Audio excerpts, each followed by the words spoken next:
My grandmother lived like money was evil. She saved every dollar, spent nothing. Then, on the last day of her life, she emptied her entire account. On purpose, in person, knowing it would kill her. After she died, I found a letter she hid for decades, a forbidden name, a place that should not exist, and the truth about what she was really saving for. Stay until the end, because this was never about money. It was about destroying something she had waited her whole life to destroy. I found out my grandmother had died because my phone vibrated on the kitchen counter at 5:42 in the morning, and the first thing I saw was not a name or a condolence, but a sterile line of text from a financial institution informing me that an account balance had reached 0. For a few seconds, my mind refused to connect the words to anything real. I was still half asleep, standing barefoot on cold tiles in my Chicago apartment, staring at a coffee maker that had not yet begun to gurgle. Then I read the name attached to the account, Margaret Hill, and the world shifted in a way that felt physical, like a sudden drop in an elevator. The message explained that a lifetime savings account, opened more than half a century ago, had been fully withdrawn in a single transaction the previous afternoon. The amount was listed in words rather than digits, and it was so large that I read it twice, then a third time, my throat tightening with each repetition. This was the same woman who had reused tea bags until the water was barely tinted, who clipped coupons with surgical precision, who once returned a sweater because it was discounted by $1 the following week. She had spent everything. Not over years, not gradually. In one day. I tried calling her phone, even though some part of me already knew. It rang until the call dropped. I told myself she might be asleep, that maybe this was a mistake, a glitch, some bureaucratic error that would resolve itself once the bank opened. I told myself a lot of things, while the sky outside the window lightened from black to gray. None of them held. When my mother finally called an hour later, her voice sounded smaller than I remembered, like it had folded in on itself. She said Grandma passed away during the night at the hospital in Milwaukee. Complications. Peaceful. Those were the words people always used when they wanted to soften something that could not be softened. I asked about the money without meaning to, and there was a pause long enough that I could hear her breathing. She said she did not know what I was talking about. Margaret Hill had lived the last 40 years of her life in the same narrow house on a quiet street where the sidewalks cracked like old porcelain. The place smelled faintly of lemon cleaner and dust, and it never changed.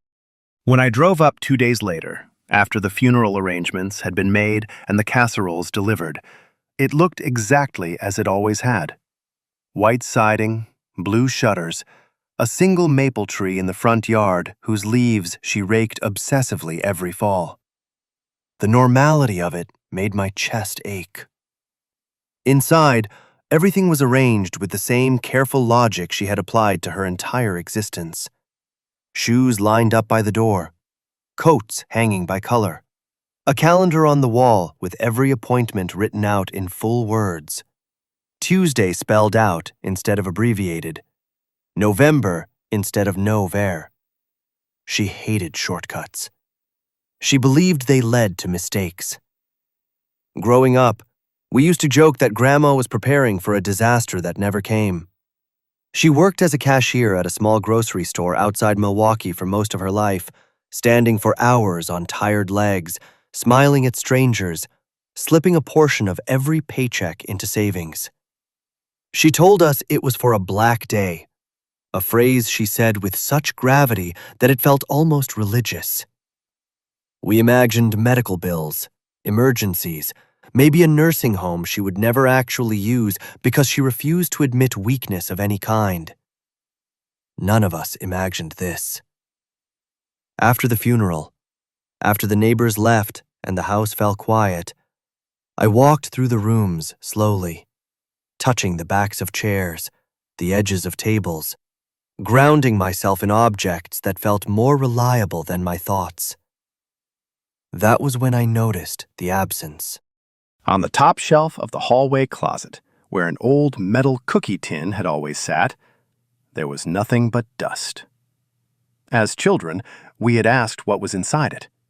Grandma had smiled, a tight little smile, and said it was not for us. The tin had stayed there for decades, until now. That night, I lay on the narrow guest bed and stared at the ceiling, replaying the bank notification over and over in my head. The amount she had transferred could have paid off the house twice. It could have bought her comfort, ease, something other than constant restraint. Instead, she had chosen to empty the account at the very end of her life. The timing felt deliberate, calculated. It scared me. The next morning, I went to the bank. The branch was bright and smelled like carpet cleaner. A young woman with perfect posture and a rehearsed smile led me into a small office and closed the door gently, as if the conversation we were about to have required privacy and care. I showed her the documents. I told her my grandmother had died. I asked her to explain what had happened. She tapped on her keyboard, her nails clicking softly, and nodded as if everything she saw confirmed what she already knew. She said the funds had been transferred legally to an organization registered in the state of California. She said the transaction had been authorized in person. She said there was nothing unusual about it from the bank's perspective. When I asked for the name of the organization, she wrote it down on a piece of paper and slid it across the desk. It sounded charitable, hopeful. One of those names designed to mean everything and nothing at once. I left the bank with that name burning in my pocket like a warning. Back at the house, I searched for anything that might explain her decision. I went through drawers and boxes and stacks of paperwork she had labeled so meticulously. Utility bills from decades ago, birthday cards she had kept for reasons I could not guess, manuals for appliances she no longer owned. Everything was documented. Everything except this. That was when I found the Bible. It sat on her nightstand, worn but carefully repaired, the spine reinforced with clear tape. She had never been overtly religious, but she read it the way she did everything else, thoroughly and without drama. As I flipped through the pages, something slipped out and fluttered to the floor. It was a letter, folded once, the paper thin and yellowed. My name was written on the outside in her familiar handwriting. I sat on the edge of the bed and opened it with hands that shook despite my efforts to keep them steady. She wrote that if I was reading this, then she had done what she needed to do. She asked me not to be angry, which immediately made anger bloom in my chest like a reflex. She said she had spent her life preparing for one day, and that day had finally come. She said the money was never meant to be enjoyed, only used. As I read, the image I had of her began to fracture. She wrote about a brother I had never heard of, a young man who had left home decades ago, chasing promises of meaning and change. She wrote about guilt that did not fade with time, about watching something terrible grow because she had been too afraid to intervene when it mattered. She said she had waited her entire life for the chance to correct that mistake. The letter ended without a signature, as if she assumed I would know who it was from. I folded it back into itself and stared at the wall, my heart pounding.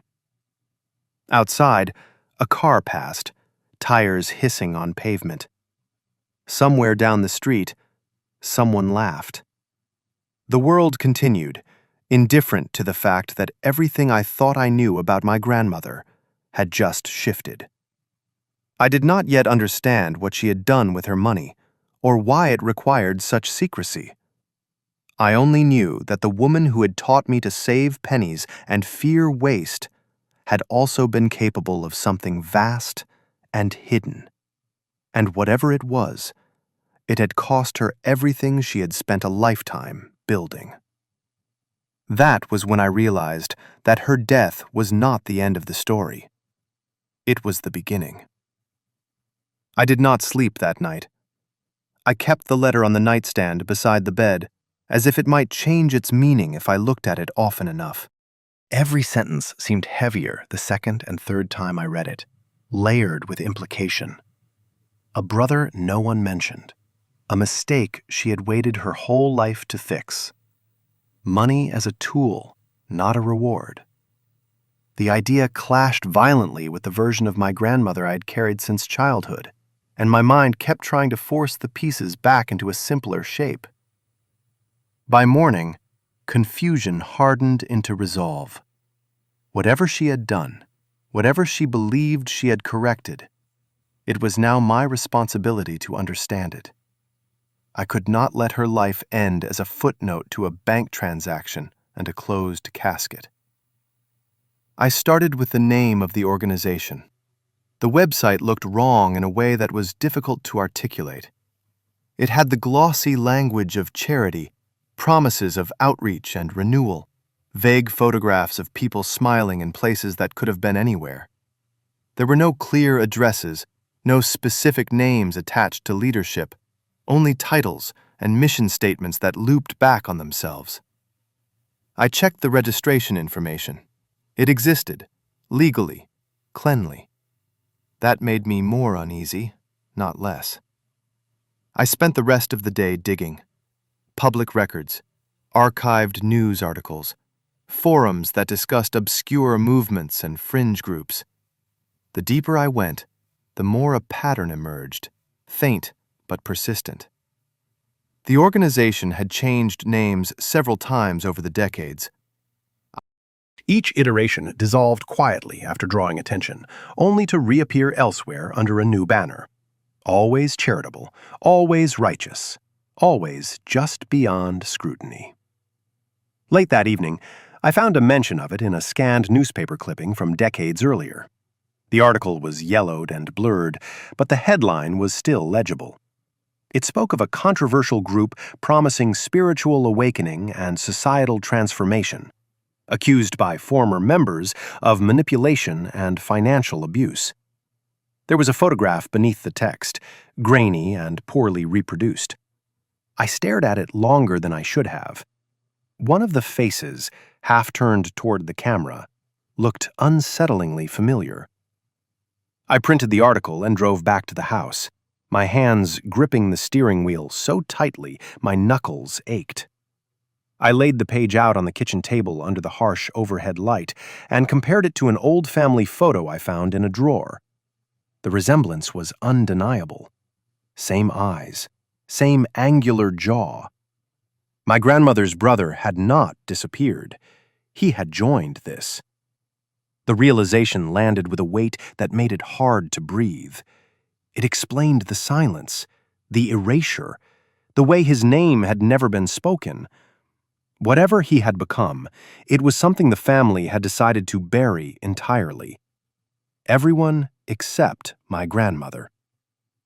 I went back to the letter and read it again, slower this time, attuned to the spaces between her words. She never wrote his name.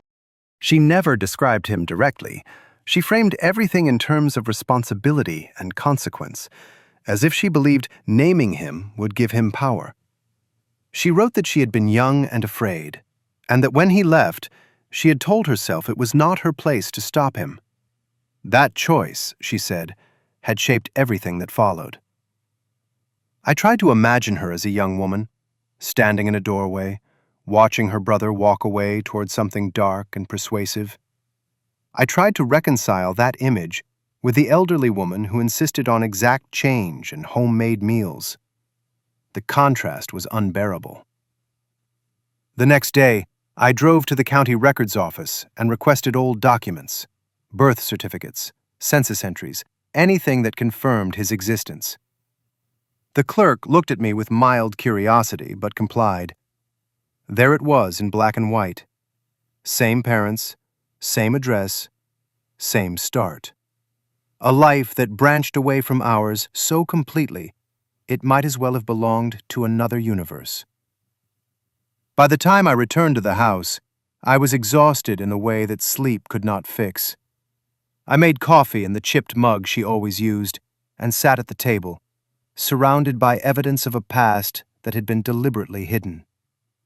The letter lay open in front of me, and for the first time, I noticed a faint indentation near the bottom of the page, as if something had been written beneath it.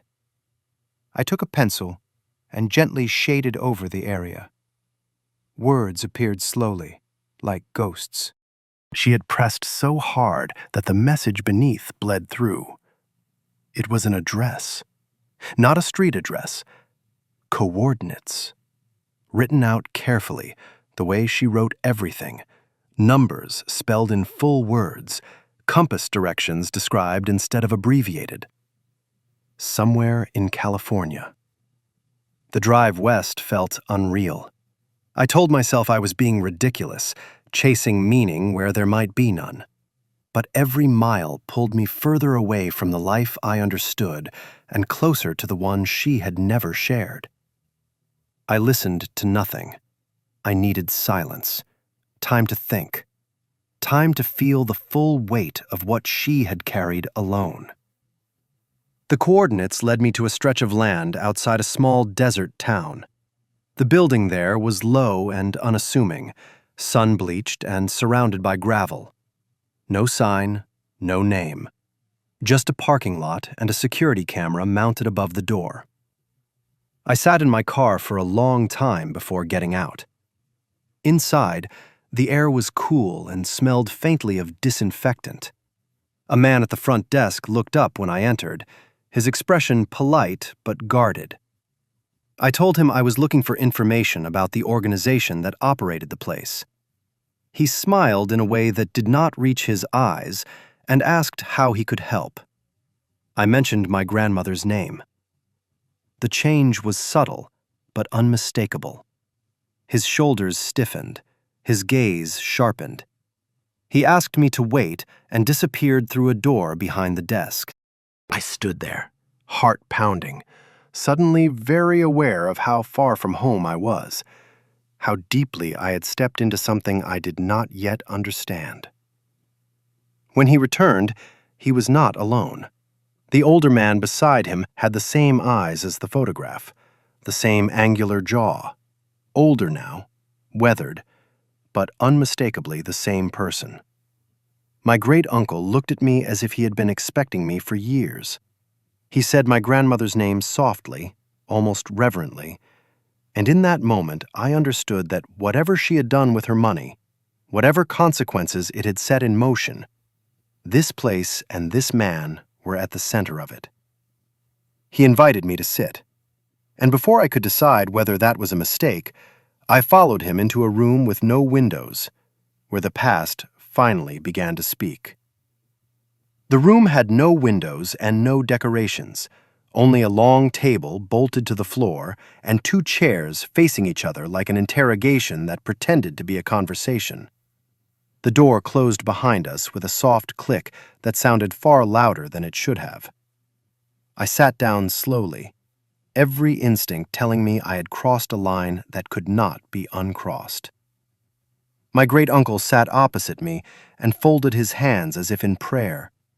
Up close, the resemblance to my grandmother was unsettling. The same high cheekbones, the same careful stillness, as though movement itself required justification. But where her presence had always felt restrained and solid, his felt coiled, like something held together by force of will alone. He said his name, though it meant nothing to me. It had never been spoken in my family. He said he was sorry for my loss, and for a moment his voice cracked, just slightly, before he recovered. Then he said something that made my stomach drop. He said my grandmother had saved his life. I asked him how, and he smiled faintly, as if the answer were both obvious and absurd. He said she had destroyed everything he had spent decades building. He said she had done it at exactly the right moment, with perfect timing, like someone who had been watching and waiting for years. He said the money she transferred had been the final piece needed to bring federal oversight crashing down on them, the kind that could not be bribed or diverted. He said investigations were already underway, quietly, methodically, the way the most dangerous ones always were. I told him that sounded like the opposite of saving. He leaned back in his chair and looked at me with something like pity. He said that what he had been part of had stopped being about belief a long time ago, that it had become machinery, habit, momentum, people trapped by their own investments of time and identity.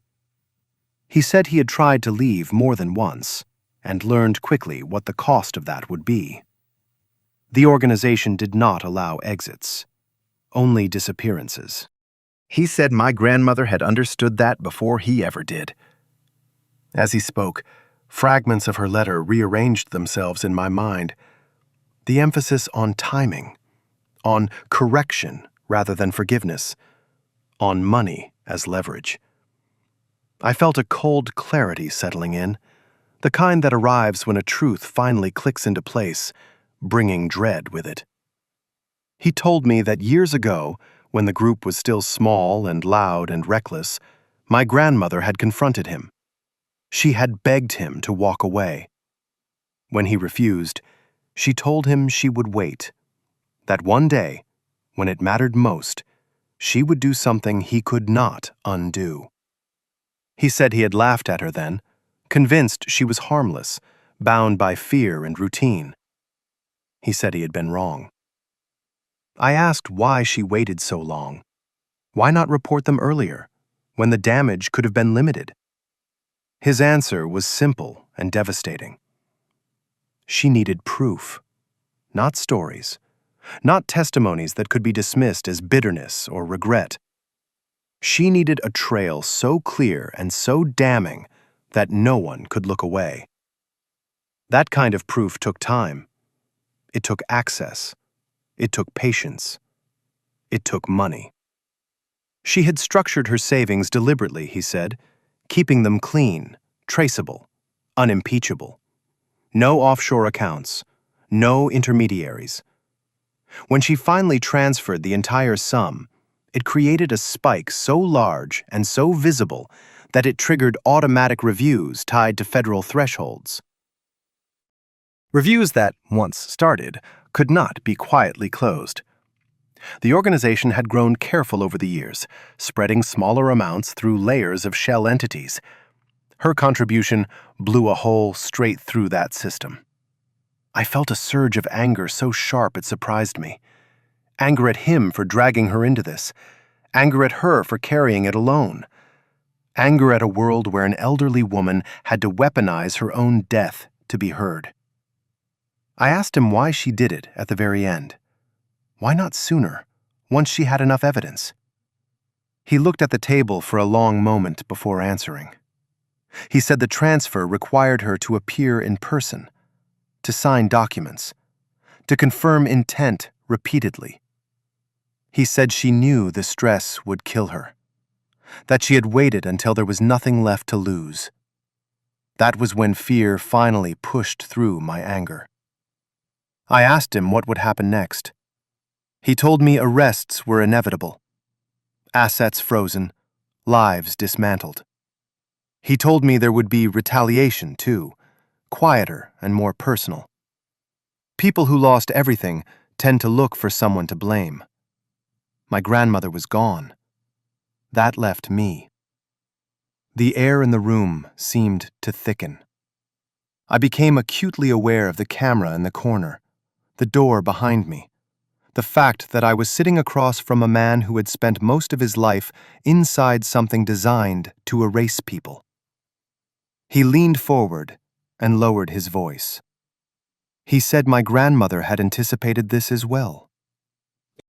He said she had insisted on one final condition before making the transfer, something she demanded in writing, something that tied his survival to mine. I asked him what that meant. He reached into his jacket and placed a small envelope on the table between us. My name was written on it, again in her handwriting. He told me to leave the building immediately after opening it. He told me not to speak to anyone about what I had learned. He told me to disappear in a way that would look ordinary. A move, a job change, a life that did not invite curiosity. I stared at the envelope, my pulse pounding in my ears. I asked him why he was helping me. He smiled again, and this time there was no warmth in it at all. He said, because she had finally beaten him.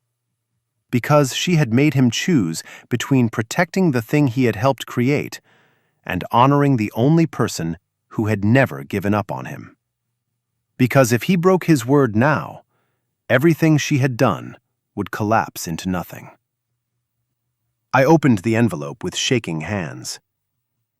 Inside was a single page. Instructions written with the same meticulous care she had applied to everything else. Addresses, names, steps to follow. And at the bottom, a sentence that made my breath catch. She wrote that if I was reading this, then she had succeeded. That the money was gone, but the danger was not. That she was sorry for what this would cost me, but not sorry for what it would stop. She told me to be brave in a quieter way than she ever had been allowed to be. When I looked up, my great-uncle was already standing, the conversation over. As I walked out into the blinding desert sunlight, the weight of her choice pressed down on me fully for the first time. She had not just spent her savings. She had spent my future, reshaping it with the same ruthless precision she had used to save every dollar. And somewhere behind me, a machine she had waited a lifetime to break was finally starting to tear itself apart. I did not yet know how far the damage would spread. I only knew that there was no going back.